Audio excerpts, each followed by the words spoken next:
Welcome to Gapology Radio with your hosts, Mark Tinas and Brian Brockhoff. This is your podcast covering tactics for creating winning leadership and sustainable winning organizations. Discover more information detailed in their books, Gapology, IMBAR, and their newest release, Speed of Purpose. We can be reached at gapology.org, and our books can be found at amazon.com. Hey everybody, welcome to Gapology Radio. Remember, if you prefer to get your reading done through audio versions, Gapology is available on Audible. So if you prefer trains, planes, and automobiles, get your leadership development fix through either this podcast or Gapology on Audible. Okay, so let's get things rolling today and give Mark Tinas a call. Hey Brian. Hey Mark, how are you today? Great, how are you? Good. You know, I'm really excited this week. The Olympics are starting this week. Awesome. Are you performing in the Olympics? No, that would be a scary day for America, that's for sure. But I was thinking that, you know, in each of these different events, there's top performers and there's underperformers. I was thinking about that. Oh, that's true. Yeah. That's true. You know, it kind of ties to Gapology, right? Yeah. Yeah. Maybe we should go after that. You think so? Yeah, let's talk about that today. Let's do it. Yeah, so, you know, one of the challenges leaders have today is leading both the top performer group and the underperformer group, especially in, you know, remote leadership scenarios and what we call the Zoom world. It's difficult to do. What do you think? Yeah, definitely. When you can't see somebody nod their head or, you know, body language, that kind of thing, it definitely makes it more difficult, I think, to address top performers and underperformers. Yeah, so let's talk about some tactics then for both of those groups. So the first thing I would lay out for everybody is that ensure that the expectations that you have, the results that you expect, are tied to your purpose. So that when you see those results, you know that the purpose is reflected. So the behaviors of your purpose, whatever those are, must tie directly to the metrics. That way, when you look at numbers, you're actually looking at the purpose realized. And that makes it real simple to know who the top performers are and who the underperformers are. And from there, you can develop a plan for both of those groups to feel valued and to improve. What do you think? Yeah, I think metrics, it really gives you that power to have a honest conversation with people. It's no longer just feelings. It's none of that, you know, wishy-washy stuff. It's this is the actual data that we're looking at regarding your performance.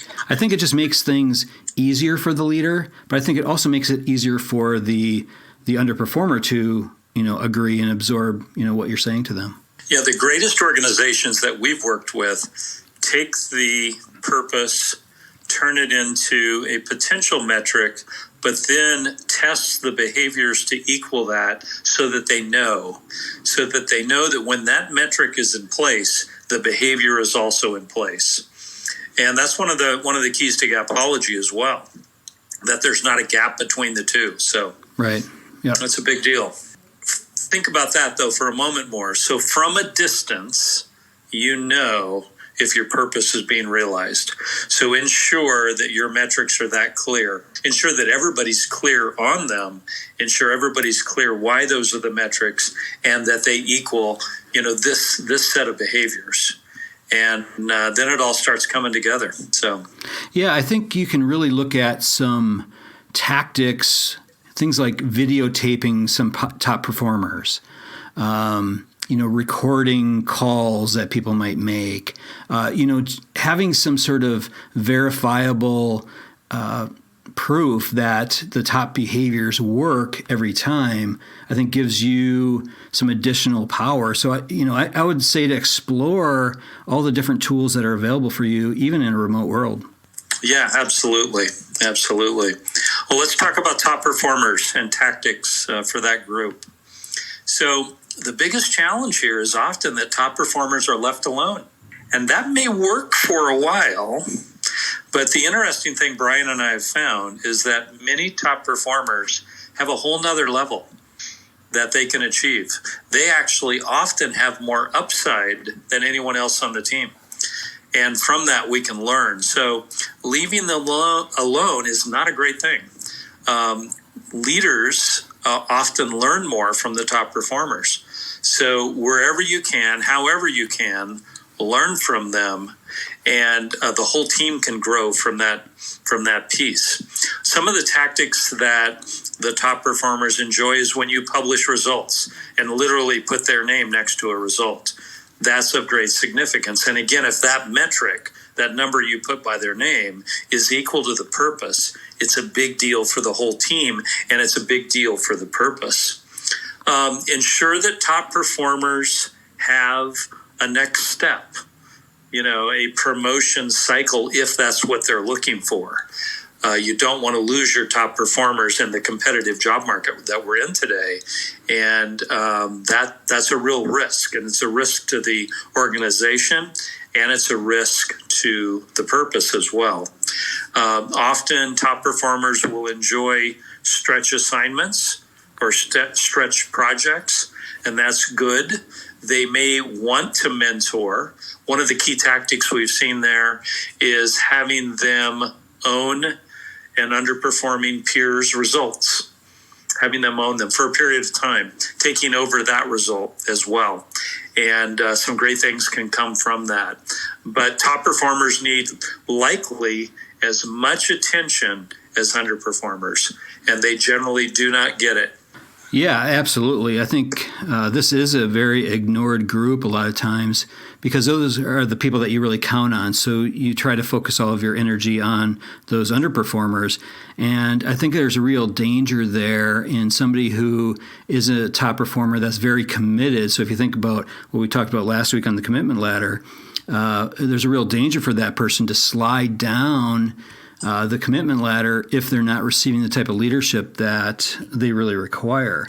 So I would look for ways to, let them play a lead role maybe on some of your Zoom calls, have them lead segments of the calls, or mentor others like you mentioned, but have, host their own Zoom calls with, their mentees, and just help them through that. I think that's a great development opportunity for them. And the other thing I would say is provide public recognition. A lot of people say, I don't need that. But I think at some level, they need some sort of public recognition. If you think about Michael Phelps and all the, 50 gold medals or whatever he won, he loved that, right? That's what kept him coming back year after year after year.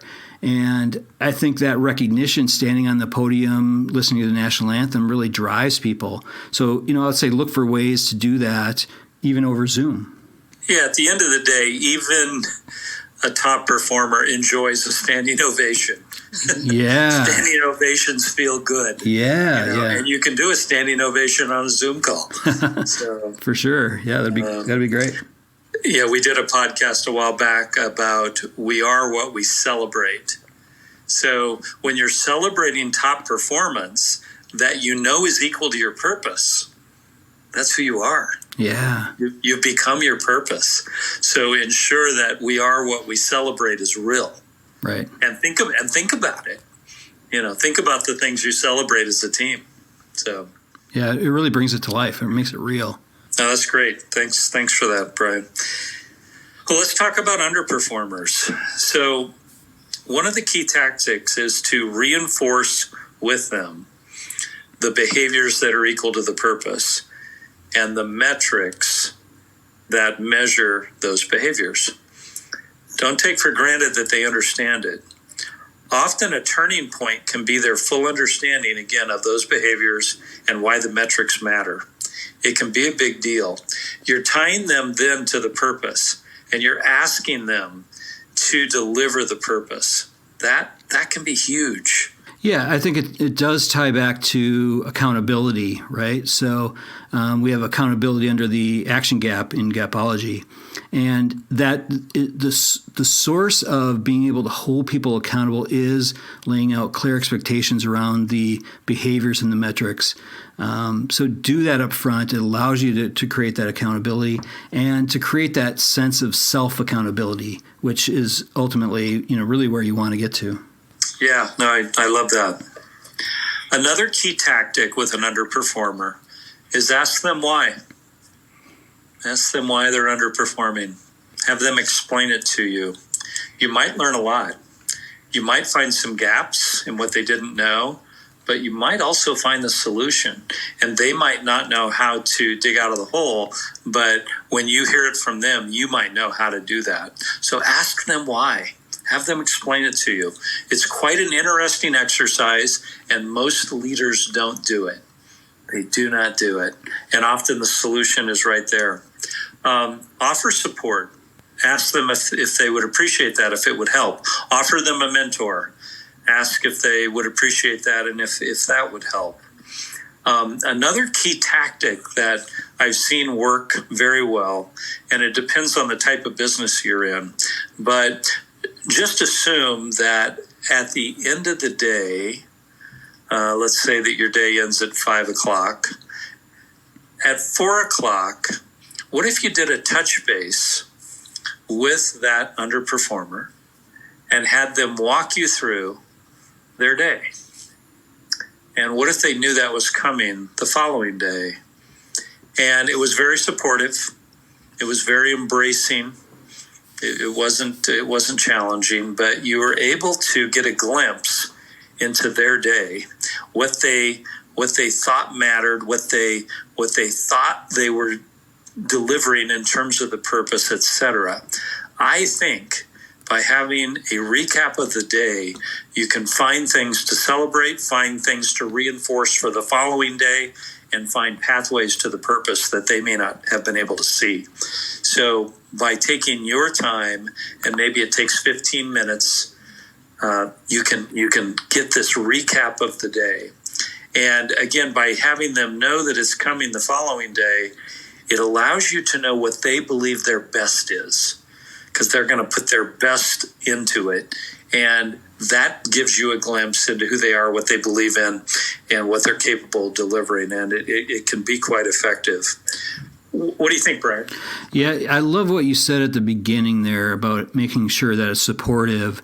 Because this exercise could certainly feel micromanaging to some people, but doing it from the point of purpose, I think, is really the key there. And it's all in how you set it up at the beginning, but having it so that you are there to help them win, that your role is nothing less than that.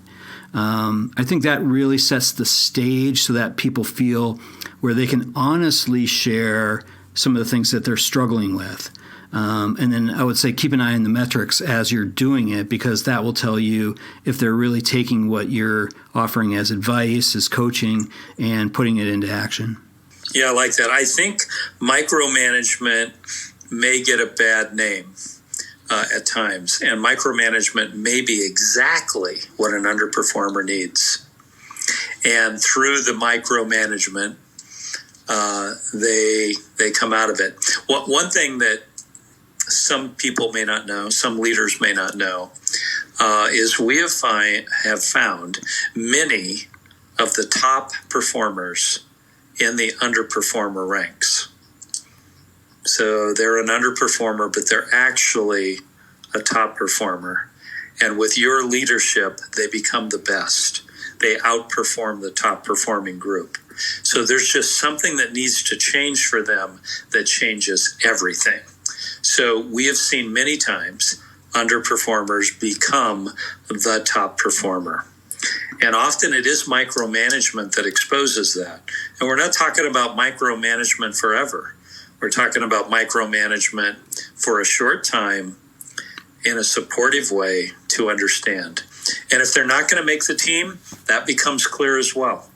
So it moves things forward to where you can replace them with someone else. But often that micromanagement could lead them to become a top performer. Yeah, I think it comes down to that other equation that we have in Gapology, T times M equals P, right? So talent times mindset equals performance. So you have to focus on developing the talent, growing the talent. With that is the mindset. So having this type of a focus, this type of a narrow focus on somebody's behavior, I think, laying it out with purpose at the beginning helps to solidify that mindset and hopefully, keep that moving up as well. It's really critical that we're doing, both those things at the same time.